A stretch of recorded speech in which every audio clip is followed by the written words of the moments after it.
Well, outgoing Hawthorn coach Alistair Clarkson says going head-to-head with his great mate Damien Hardwick will make his final match at the Hawks' helm all the sweeter. Clarkson says he's no clearer yet on what his future will hold as his coaching tenure at Hawthorn draws to a close. The end of an era is slowly starting to sink in for the master coach. You can't be in a place for 17 years and not be touched by this sense of finality that's going to come on Saturday afternoon. The four-time premiership winning coach buoyed by the prospect of bowing out against one of his great mates in Damien Hardwick. I'm so stoked that we're playing Richmond. You know, my great mate Dimmer is obviously their coach, and unfortunately with COVID, I'm not sure whether we can have a beer after the game together or not. But he's been a great mate for a long period of time, but helped me at Hawthorn for 4 or 5 years before he got the Richmond job. While Clarkson admits the coaching handover was messy in hindsight, he believes they reached the right outcome. So it was probably always going to be, in a sense, that they were going to have to tiptoe me because I just couldn't walk out on those relationships. When I say tiptoe, I'm comfortable with it. I knew the baton change was going to happen at some point in time. I didn't necessarily know it was going to be Mitch.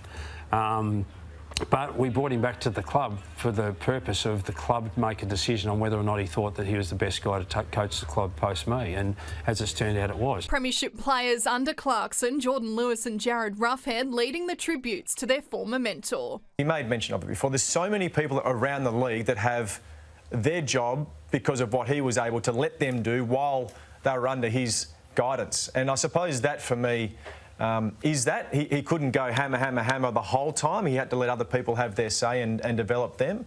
But I secretly liked the hard and the tough love. That was my go.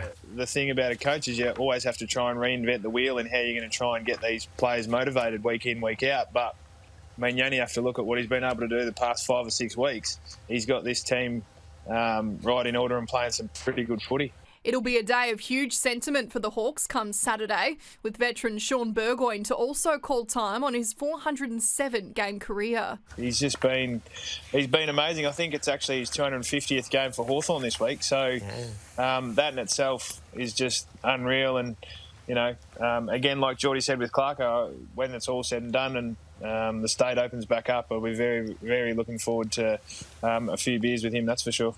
As for Clarkson's own future, he was far from willing to rule out adding another coaching chapter to his legacy. I was very, very fortunate to see the North Melbourne way and then see the Melbourne way and then explore. That was the catalyst really for me to go and explore not just other clubs in the competition but around the world. How do other clubs and other coaches do things, because there's just so much to learn from them. But I've still got an appetite to do that sort of stuff, and we'll just see where it takes us. Kath Durkin, Fox Sports News. Well, Patrick Dangerfield has conceded it's hard for players to stay focused on the game when there is no crowd in the stands. The Geelong Star says he's open to playing a home final interstate to allow fans to attend. I strongly believe, if you earn the right to host a game on your home deck, you should have that opportunity. But there is no soul to a game in front of no one. The feeling of running out in front of no crowds and trying to be up for the moment. Now, this may sound ridiculous, and maybe it's different in finals, but it's hard to get yourself up for a game where there's just no atmosphere. The atmosphere comes from the people watching, the passion that they show. And when they're not there, when our fans aren't there, it disappears. And it's hard to stay engaged in the game. Former Fremantle and St Kilda coach Ross Lyon has declared he'd entertain a call from Carlton should they decide to part ways with David Teague. Lyon has been linked to the Blues' top job, with a cloud continuing to hang over Teague's tenure as a result of an external review into the club's football department. Carlton's season will end on Saturday, opening the door for changes to be made. It comes as four-time premiership coach Alistair Clarkson prepares to coach his final game at Hawthorn. Lyon admitting on Channel 9's Footy Classified he'd be below Clarkson in the pecking order. I would entertain it, but I also understand, that I haven't got tickets on myself. It's a red-hot field. Alistair Clarkson's available. And How if do you I feel was about Carlton that? board and I could get Alistair Clarkson, I don't think